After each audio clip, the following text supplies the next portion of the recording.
Vi går over på Kirkebjerg Skole, hvor der er gang i en stor hovedrenovering. Og samtlige klasselokaler skal have nyt Gybtone D2, som det er første gang, vi prøver at arbejde med. Jeg har i mange år arbejdet med at sætte lofter op, og jeg synes, det nye Gybtone D2-system er nemt og hurtigt at arbejde med. Der er færre stropper, færre huller, der skal bores.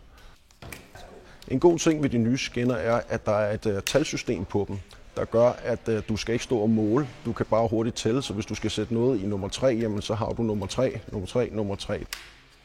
Det er nemt at klikke skinnerne på connectoren og ved benene ned, så de låser ordentligt fast.